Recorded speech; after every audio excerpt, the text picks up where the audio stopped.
There's a detail in these stories that I cannot get past. It is not the height, though the height is wrong enough. It is not the smell or the screaming or the way it moves faster than something that size has any right to move. It is the color. Almost every Bigfoot you have ever heard about is dark, brown, black. The famous one in the famous film is the color of wet bark.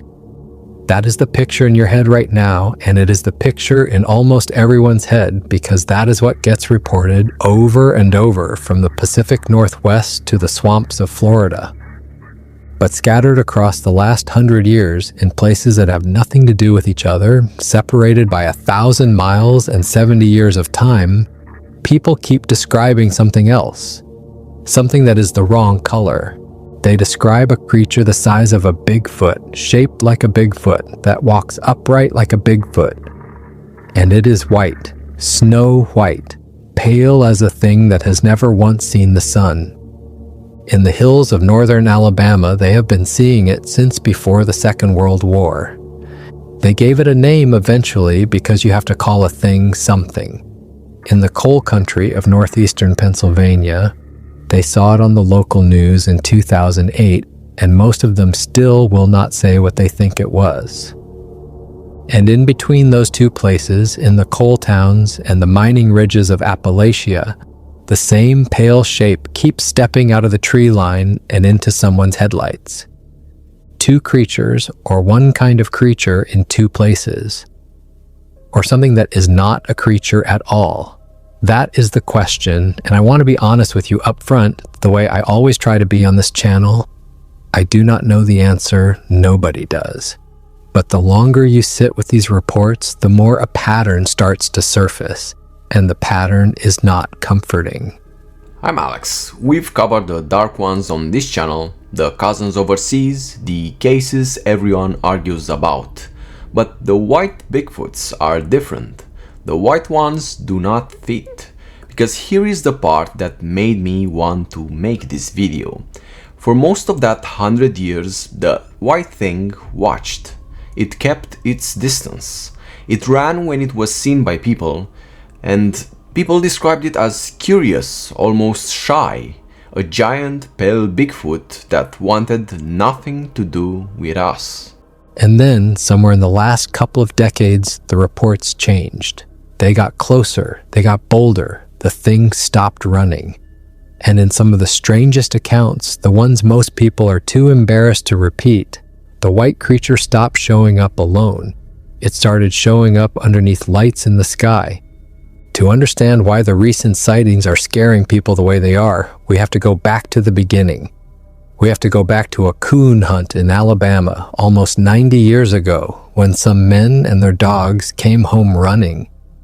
Before we go anywhere, I owe you a word about where all of this comes from, because I am not going to pretend these stories are something they are not. Some of what I am about to tell you was reported on regional television by named news stations. Some of it lives in decades of witness accounts collected by researchers. And some of it is older than any of that, the kind of story that gets handed down at kitchen tables in the hill country until nobody is sure where it started. I will tell you, as we go, which kind of story we are standing in. When something is documented, I will say so. When it is folklore, I will say that too. I am not here to sell you a monster. I am here because the pattern is real, even when the proof is thin. And I think you will see what I mean. So, why does the color matter so much? It matters because it is the one detail that should make these sightings easier to dismiss, and instead makes them harder. Think about it. A dark shape in dark woods at dusk could be a bear standing up. It could be a man in shadow. The mind fills in the rest. But a 7-foot figure covered in stark white hair, lit up by a pair of headlights on a black country road, is not a thing your brain reaches for an easy explanation about. There is no white bear in Alabama. There is no white ape anywhere on this continent that science has ever cataloged. And that leaves you with only a few doors to walk through, and none of them are ordinary. Door 1. It is an albino, Albinism is real. It happens in nearly every mammal species we know, and an albino Bigfoot, if Bigfoot exists at all, would be exactly this: a pale, pink-eyed or dark-eyed version of the dark animal everyone else reports. The rarest individual of an already impossible species, standout rare. So rare that seeing one should be a once-in-a-century event, which, when you look at the timeline, is almost exactly how often the clearest ones show up. Door 2. It is not an albino version of anything. It is its own thing, a separate, unknown, white-furred hominid that has never been a dark Bigfoot at all, a relic population of something ancient that came down a different branch of the family tree, a different animal that happens to share our woods. Door 3 is the one most people back away from, and we are going to walk all the way through it later in this video. Door 3 says the whiteness is not a coat at all. It says the thing is pale because of where it comes from, and where it comes from is not here. I personally think the color is the most important clue in the entire case, and I think it has been hiding in plain sight for 100 years. Because the people reporting it are not describing a costume and they are not describing a bear. They are describing the same wrong color in the same kinds of places again and again, and they are doing it without ever having talked to one another. Start in the right place, and the right place is a rough triangle of hill country in the north of Alabama, drawn between Morgan, Etowah, and Jefferson counties. Inside that triangle are names that show up over and over in the reports: Happy Hollow, Walnut Grove, Moody's Chapel, and along the Tennessee River, the Wheeler Wildlife Refuge, 35,000 acres of bottomland and forest, big enough and quiet enough to hide almost anything that wanted to stay hidden. People in this part of Alabama have a name for what lives out there. They call it the White Thang. Not the white thing, the White Thang, the local way of saying it. And that detail tells you how old and how homegrown the legend is. It has been part of the talk in those counties since at least the 1930s and 40s. By the time anyone was writing it down, it was already something the old folks had grown up hearing. The descriptions are remarkably consistent for something so strange: more than 7 feet tall, covered in white hair, bipedal, walking upright like a man, but able to move at a speed that no man could match. And the sound. Almost everyone who tells a White Thang story eventually gets to the sound. And it is always the same. A scream like a woman shrieking at the top of her lungs, out in the dark, where no woman should be. Let me give you one of the oldest stories, the kind that lives in a family rather than a file. It comes from a man whose uncle went coon hunting one night back in the 1930s, somewhere in Etowah County. The dogs were out ahead, working the dark the way coon dogs do. And then the dogs came back. They came back whining, with the hair standing up along their spines, and they would not leave the men's sides. The men decided they were done. They started home. And when they looked back down the road behind them, there was a White Thang following them. They ran the rest of the way home. Hold on to that image because it is the template for almost everything that comes after. The animals know first, the thing follows, the people run. And in the early stories, that is where it ends. It watches, it follows, and it lets you go. Now here's the one that put the White Thang on the map. And it is the first time the story turns genuinely frightening. It happened, by most tellings, near the little community of Walnut Grove. A couple was driving a lonely stretch of road late at night. Their headlights swept across the tree line, and there it was, crouched at the edge of the woods, a huge, white, man-like shape. And as the light hit it, the thing stood up. It rose onto 2 legs the way a person stands, and it let out that scream, that long, unearthly shriek. The couple did not wait to see what came next. They floored it, and in the rear-view mirror as they tore away down that black road, they saw its eyes. two points of red light glowing in the dark, watching them go. Sit with the scream for a second. Something 7 feet tall, something that fast. And the loudest thing about it sounds like a woman in trouble. That scream is one of the most consistent and most unsettling features of the whole legend, and it deserves a moment. Imagine you are camped out or driving home or standing on your own porch, and you hear what sounds exactly like a woman screaming for help in the woods. Every instinct you have says go toward it. And in White Fang country, going toward it is the worst thing you could possibly do. There is a reason that particular sound shows up in so many of these stories, and it is worth sitting with. A scream that mimics a human in distress is one of the oldest and most effective lures in the animal kingdom. Some big cats can produce a cry that has fooled experienced woodsmen into thinking a person was hurt nearby. But the White Fang scream, by the accounts of the people who have heard it, is not quite a cat and not quite a person. It is described as something in between, a woman's shriek with something wrong layered underneath it. A sound that makes the dogs go silent and the hair stand up on your arms before your brain has even finished processing what you heard. And the people telling these stories are, for the most part, not the type you would expect. North Alabama hill country is full of hunters, farmers, and people who have spent their entire lives in those woods. These are folks who know the difference between a bobcat and a barred owl, who can name every sound the forest makes at night. When a man who has hunted the same ridge for 40 years tells you he heard something he could not identify, and that it sent him running, that carries a weight that an out-of-towner's tale does not. The other behaviors fill in a picture that is strange in a very specific way.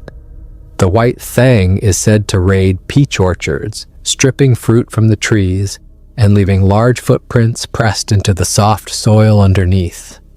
It carries a smell, a heavy musk that some compare to rot. It moves, witnesses insist, far faster than its size should allow, covering ground in a way that does not look like running so much as gliding. That orchard detail is one of my favorites, and not because it is dramatic. It is the opposite of dramatic. It is mundane in a way that makes it more believable, not less. A made-up monster terrorizes people for the thrill of it. A real animal, on the other hand, has to eat. And a creature that comes down out of the deep woods to raid a peach orchard at night is behaving exactly the way a large, hungry, intelligent animal would behave. It is not haunting the orchard, it is feeding in it. There's something about that quiet practicality, the monster stopping to eat fruit, that makes the whole thing land harder for me than any scream ever could. And the footprints matter too, because they are the one piece of these stories that leaves something behind. A scream fades, a glimpse in the headlights is gone in a second. But a footprint pressed into the mud under a peach tree is still there in the morning, and across the decades, that is the kind of evidence people in these counties say they have found, again and again. Large, human-like impressions, far too big for any person, in places where no person had walked. And now I have to keep my promise to you about honesty, because here is where the Alabama story gets complicated. Not every description agrees. Most people describe an ape, a tall, white, hairy man shape. But some do not. Some describe something closer to a white lion. One account, passed around for years, describes a creature like a kangaroo with the head of a cat. There are versions in Huntsville that say it lives in caves and drainage ditches, has no visible eyes or ears, and glows faintly in the dark. Now, you could take those contradictions as proof that the whole thing is nonsense, a catch-all bogeyman that every scared person in North Alabama has poured their own nightmare into. That is the skeptical read, and it is fair, and I want you to have it. But here's the other way to look at it, and it is the way that keeps me up at night. What if the descriptions do not match because the thing genuinely does not fit any box we own? We are trying to file it under ape, or under bear, or under big cat, because those are the folders we have. What if it does not go in any of them? A thing that resists classification is not necessarily a thing that is made up. Sometimes it is just a thing we do not have a word for yet. That, to me, is far more frightening than a story everyone agrees on. Here's what convinced me this was worth a full video instead of a footnote in some other one. The Alabama white thang is not alone. It is not even unusual. Pull back from that one triangle of counties and look at the whole spine of the Appalachian Mountains, and you find the same pale shape under a dozen different names. Across Appalachia, folklorists have a catch-all term for these reports. They call them white things, plural. The label is old, older than the modern Bigfoot craze that exploded after the 1967 film, which matters more than it sounds like it should. It means these stories were not invented to ride a trend. People were talking about white things in the woods before there was a Bigfoot industry to copy. West Virginia coal country has them. There is an account from the woods of Morgan's Ridge, going back to a miner walking home from his shift, that reads like a cousin of the Alabama stories. Different state, different decade, same pale figure, same lonely industrial landscape. The names change from holler to holler, white things, white devils. The descriptions blur and split. But the core keeps surviving the retelling, and the sensory signature travels with it. Town to town, state to state, decade to decade, you get the same cluster of details, white or near white fur, an ability to move silently, then suddenly fast, a musk like something dead. And that scream, that woman in the dark scream echoing out of the tree line. What gets me, what really gets me, is the consistency between people who could never have coordinated it. A coon hunter in 1930s Alabama and a coal miner in 1929 West Virginia were not on the same forum comparing notes. They did not read each other's books. They had no way to copy one another. And yet they came home describing the same impossible animal, down to the color of its hair and the sound of its voice. Folklore drifts. That is what folklore does. Tell a story enough times across enough counties, and it mutates, it grows horns, it gains and loses details. But this one detail, the whiteness, refuses to drift. It is the fixed point. It is the thing that does not change no matter who is telling it. And there is one more piece of the map I want to plant in your mind right now because it is going to matter. Look at where these things keep getting seen. The Alabama Triangle sits in Old Hill and industrial country. The West Virginia accounts cluster in coal towns. Keep that in your back pocket. Because when we cross into Pennsylvania, the connection to what is under the ground stops being a coincidence and starts looking like a clue. Now we move north and forward in time into the coal country of northeastern Pennsylvania, to a small city named Carbondale. And I want you to understand what kind of place Carbondale is because the place is part of the story. Carbondale was the site of the first underground anthracite coal mine in the United States. It was a major terminal of the old Delaware and Hudson Railroad. This is a town that was built quite literally on top of what people pulled out of the ground. The land underneath it is honeycombed with old workings, tunnels, and shafts, much of it long abandoned, some of it reclaimed. A town with that much darkness under its feet is the right kind of place for this story. For years, residents of Carbondale had been telling quiet stories about a white creature in the woods. Nothing organized, nothing anyone outside the area paid attention to. Just talk, the kind of thing you mention to a neighbor and then change the subject. And the woods behind Carbondale are not a thin strip of trees. The wooded sections behind the town run for miles, back into the hills, all the way out toward the lakes. This is not a tidy suburban greenbelt. It is real backcountry, the kind of terrain that swallows search parties, pressed right up against the edge of where people live. You can stand in a Carbondale backyard and look into woods that do not meaningfully stop until they hit water, miles away. Whatever lives back there does not have to come far to be at the edge of your property, and it does not have to go far to disappear completely. And then, on the last day of July in 2008, it stopped being just talk. A regional television station, the local ABC affiliate that everyone in that valley watches, ran a news story about it. Let me say that again because it is the part that matters. This was not a podcast. This was not a forum post. This was a broadcast news station putting a Bigfoot story on the air for an entire region to see. The station reported that it had received an anonymous email describing what the sender called a white, possibly albino creature. The thing was said to be 6 to 7 feet tall and covered in all white fur. And the email named a specific place, a wooded area in Carbondale near a mine reclamation site. There it is again, the mines. The white thing is back near the places where the ground was opened up. That was 2008, and if it had ended there, it would just be a strange local curiosity. But it did not end there, it escalated. In 2010, the reports in Carbondale started coming faster, and they got worse in a particular way. Residents began describing not just one white creature, but a white juvenile, a young one. People reported strange noises and disturbances coming out of the wooded sections behind their homes, the ones that run for miles back into the hills toward the lakes. And one homeowner, hearing something moving in his backyard at night, managed to record it. Picture the ordinary horror of that. It is night.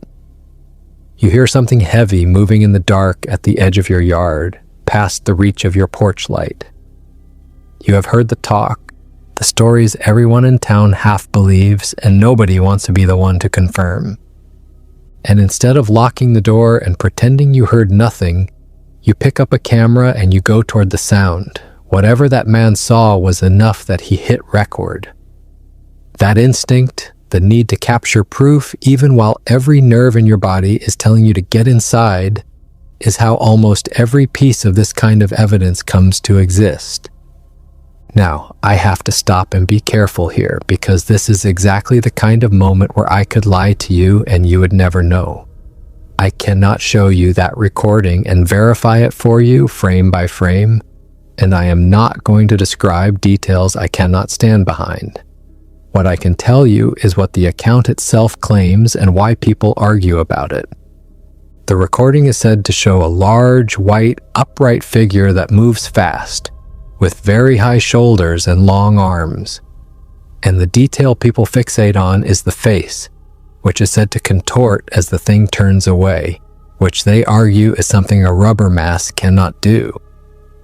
I am not vouching for the recording. I am telling you it exists, that it spread, and that people who study these things have never cleanly explained it away. But forget that recording for a second, because it is not even the scariest part. The scariest part is one word: juvenile. Think about what that word means. A juvenile is not a lone wanderer, not a single freak animal that's straight out of a legend. A juvenile means a young one, and a young one means something made it. It means a population. It means that in the woods behind a Pennsylvania coal town in the 21st century, with cell phones in everyone's pockets, people were describing not a creature, but a family. More than one, breeding, raising young, right behind the houses.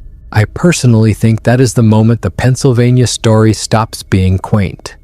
A single monster is a campfire tale. A breeding population that nobody can find, living in the hills above a modern town, is a different kind of problem entirely. Let me pull the thread I've been leaving loose this whole time, because once you see it, you cannot unsee it. In Alabama, the white thing haunts old hill country laced with the remains of human industry. In West Virginia, the white things prowled the coal towns. And in Pennsylvania, the white creature shows up in Carbondale, the birthplace of American underground mining, specifically near a mine reclamation site, in a town sitting on top of an entire buried world of abandoned tunnels. 3 places, 3 different decades, and the same pale figure keeps appearing where human beings dug the deepest into the earth. So I'm going to ask the question that almost nobody asks out loud, and I'm going to ask it the way it deserves to be asked, which is plainly, why does the white one keep showing up at the mines? Maybe it means nothing. Maybe mining towns just have a lot of woods and a lot of people with stories, and the overlap is an accident. That is the boring answer, and it might be the true one. But run the other answer through your head just once and see how it feels. What if the whiteness and the mines are the same fact? What if the thing is pale because of where it spends its time, and where it spends its time is down there, in the dark, in the cold, in the abandoned shafts and natural caves that run for miles under these hills? Things that live in the dark go pale. Cave fish lose their color. Cave insects go translucent.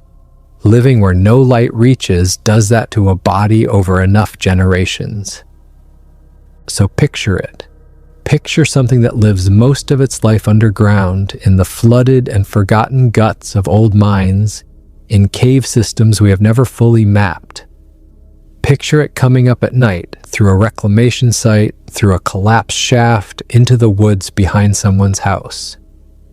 Picture it pale because it has been in the dark so long that the dark got into its skin. And picture it going back down before the sun comes up, which is exactly why, in 100 years of sightings, nobody has ever found a body. And if you think there is not enough room down there to hide something, you have not looked at what is actually beneath these places. The abandoned mine workings under old coal and metal country run for miles, on multiple levels, much of it never properly sealed, much of it never even fully surveyed. Beyond the man-made tunnels, there are the natural systems, limestone caves, and underground rivers that wind through the rock in ways no person has ever walked end to end. There is a genuine, lightless world underneath this continent, and we have explored a vanishingly small fraction of it. The idea that something large could live in it and only surface at night is not science fiction. It is just a place we have decided not to look. And it would explain so much at once. It would explain the color, the pallor of a thing that lives where there is no sun. It would explain the smell, the deep musk of something that dens in cold, wet stone. It would explain why the sightings cluster at the mines, because the mines are the doors.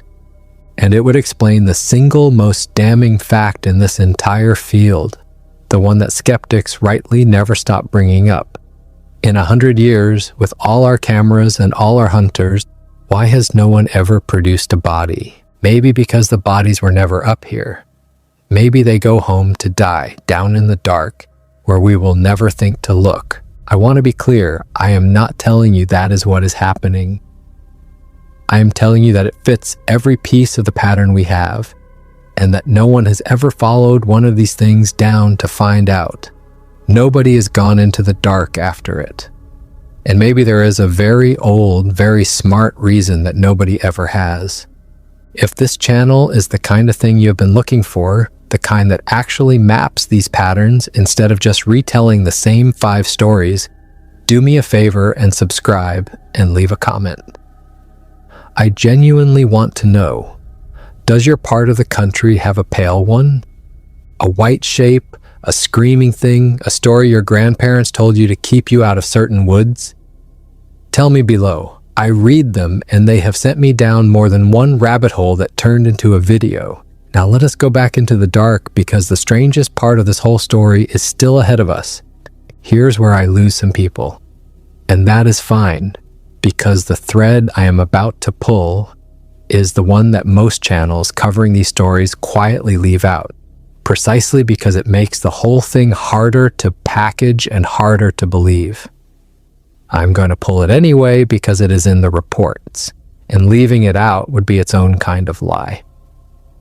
Across the white creature accounts, especially in Pennsylvania, there is a recurring strangeness that has nothing to do with hair color or footprints. The white thing keeps showing up alongside lights in the sky. In the older Pennsylvania lore, the white Bigfoot is not just a forest animal. In a number of the accounts, it appears in the same place at the same time as luminous objects, glowing orbs hanging over the same stretch of woods where the creature was seen. Some of the early sightings describe a luminous thing hovering over the tree line at the very moment the pale figure was on the ground below it. The two phenomena, the monster and the light, keep arriving together, and I cannot tell you what that means. But I can ask you the questions it forces, and I think the questions are the scariest part of this entire video. If this is just an undiscovered animal, an albino ape hiding in the hills, then why would lights in the sky have anything to do with it? Animals do not come with their own aerial escort. A bear does not show up under a glowing orb. A deer does not arrive with lights overhead. So what is the light doing there? And if the light is connected to the creature, then the whole frame of the story changes. Because now you have to ask whether the thing is being watched, whether it is being followed, whether when these creatures appear for a moment and then vanish completely, leaving no body and no bones across 100 years, they are vanishing because something is taking them back. And once that door is open, the questions just keep coming, each one worse than the last. Why does the white one specifically draw the lights when the dark Bigfoot of the Pacific Northwest is almost never reported alongside them? Is the color a coincidence, or is the color a marker, a sign that this particular kind of creature belongs to the phenomenon in the sky in a way the ordinary forest ones do not? When a witness sees the pale figure on the ground and the glowing object above it in the same instant, are they watching an animal that wandered under a light by chance? Or are they watching something being handled, something being kept track of, something that was put there on purpose? Run that all the way out and you arrive at door 3, the one I told you we would walk through. What if the whiteness was never albinism at all? What if the thing is pale because it is not from here, because it did not evolve in our woods or in our minds, because it is being brought here and put down in the dark places and retrieved before we can ever lay hands on it? That would explain the color. It would explain the lights. It would explain the missing bodies. It would explain why something can be seen for 100 years and never, not once, be caught. This is the moment it stops being just a Bigfoot story. A pale thing in the trees, a light in the sky above it, and the terrible feeling that the two are connected. Now, let me put both feet back on the ground for a second, because I owe you that. I am not standing here telling you it is aliens. I want to be careful with that word, because usually it is a word that ends conversations instead of starting them. What I am telling you is this. The people who reported the white creature also, in case after case, reported the lights. And here is the thing that makes it stick to my ribs. They had nothing to gain by adding the lights, nothing to gain by adding this detail. A Bigfoot story is already hard enough to get someone to believe. Tacking a UFO onto it does not make you more credible, it makes you less. These were not people building a bigger, sexier story to sell. Most of them did not want to be believed at all. They were people who saw two impossible things on the same night and were honest enough or rattled enough to report both. And I think that honesty is exactly why we should not look away from it. Now I can finally make good on the promise in the title of this video, because everything up to this point has been building to one observation, and the observation is this. The reports are not staying the same, they are getting worse. Go back to the early accounts and read them again with this in mind. The 1930s coon hunters. The thing followed them and let them go. The early Alabama sightings, again and again, describe a creature that watches from a distance, that flees when it is spotted, that seems almost as wary of us as we are of it. The oldest layer of this legend is a story about a shy giant. Frightening to meet, yes, but fundamentally something that wanted to be left alone. Now read the modern layer. In the broader White Things tradition, the creatures that once ran from people are described as having grown bolder over time, more aggressive, more willing to come at the witness instead of away. In the 1960s, a group of teenagers camping near Moody's Chapel were woken in the night by something outside their tent. And when they looked out, a towering white figure was standing at the edge of their firelight. It screamed. And then it charged them, and they ran for their lives. That is not a shy giant watching from the trees. That is something closing the distance. And then there is Carbondale in our own century, the juvenile in the backyards, the disturbances right behind people's homes, the creature no longer keeping to the deep woods but coming up to the edge of where we live, where the lawns meet the tree line. Lay those 3 layers on top of each other and the trend is impossible to miss. The Depression-era stories, it follows and lets you go. The mid-century stories, it stands at the firelight and charges. The modern stories, it is in the backyard with its young at the edge of town. Each layer closes the distance a little more. Each generation of witnesses describes a creature that is a little less afraid of us than the last one was. If you graphed it, the line would only point one direction and it would point toward us. 100-year-old legend isn't supposed to change, but this one is. The pale thing used to run, but lately it doesn't, and nobody can tell me why. And I want to drive home that this is not a closed file, not some dusty legend we are dusting off for entertainment. These stories are still coming in. As recently as last year, researchers were still sitting down with witnesses, ordinary people from Alabama who described seeing the white creature not once, but on separate occasions, who said the thing looked old, who told their stories with the flat, shaken delivery of people who are not performing. The legend is not dead, it is active. It is happening now, and the temperature of it is rising. So I'm going to leave you with the questions that I genuinely cannot answer because pretending I can would insult you. Why is it getting bolder? Is it because we keep pushing roads and houses and lights deeper into the last wild and buried places it had left, and it is running out of room to hide? Is it habituating to us, the way coyotes and bears have learned to live at the edges of our towns, losing its fear one generation at a time? Or, and this is the one that I cannot shake, is whatever stands behind the lights simply not bothering to hide as carefully as it used to? So let us lay all 3 doors side by side one last time, and let us be honest about each of them because each one explains some of the evidence and none of them explains all of it. Door 1.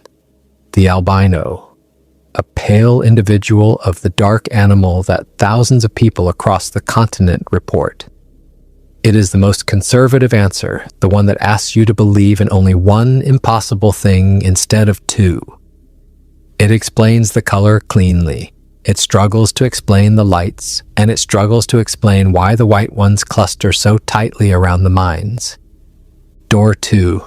A separate species, not an albino Bigfoot, but its own pale hominid, a different branch, a relic of something ancient that survived in the dark margins of this continent. And this is where I have to bring up something we have talked about before on this channel because the world is full of these pale, odd, hairy hominids. We have covered the small upright one reported in the forests of Sumatra. We have looked at the global family of these creatures, the ones reported on nearly every continent. The Yeti of the high Himalaya is itself often described as pale, white against the snow. Maybe the white thing in the American woods is simply this continent's entry in a much older and much larger catalog than we want to admit exists. Door 3. The one under the lights, the thing that is pale because it's not from here, that appears and vanishes because it is being placed and retrieved. that has never left a body because the body was never ours to find. The least believable door. And also the only one that explains the lights in the sky, which the other two doors simply cannot account for at all. And where do I land? I will tell you exactly where I land, and I think it is the only honest place to stand. I do not land. I have read these accounts until they blur together, and I cannot in good conscience close any of the three doors, because every time I try, there is a detail standing in the doorway that will not let it shut.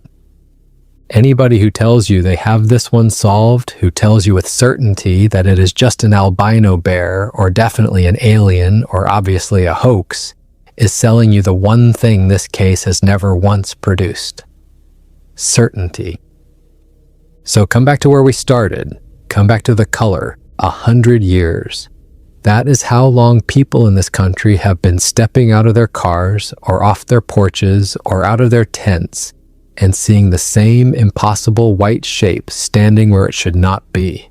A coon hunter in Depression-era Alabama, a couple on a black road near Walnut Grove, a homeowner in a Pennsylvania coal town with a camera in his shaking hand, a witness last year, still describing it, still shaken by it. None of them knew each other, none of them could have copied each other, and every one of them described the same pale thing. And in all that time, across all those sightings, in all those states, there is still no body, no bones, no skull on a shelf in a museum, no answer. Just the color and the scream and the minds and the lights and 100 years of people who would have given anything not to have seen what they saw. Here is what I keep coming back to. And then I will let you go. For most of that century, the white thing watched. It kept its distance, it let people run. But the reports are changing, it is coming closer, it is screaming nearer to the houses. It is standing at the edge of the firelight instead of back in the trees. So I will leave you with the only question that really matters, the one this whole video has been circling. What happens on the night it decides it is done watching? That is where I will leave it tonight. But the white thing is not the only pale figure haunting the cold edges of the map. Far to the north in the frozen backcountry, there is another one, with another name and a reputation that is somehow even worse. We will go looking for it next. Until then, do me one small favor. The next time you're out in the dark at the edge of the woods and you hear what sounds like a woman screaming somewhere back in the trees, do not go toward it. 100 years, a dozen states, the same pale shape. No body, no bones, no answer, only the color everyone reports. And the question of what it does when it stops watching. But if you want to see an even stranger case we've gathered, consider checking out the video that appears on your screen right now. Thanks.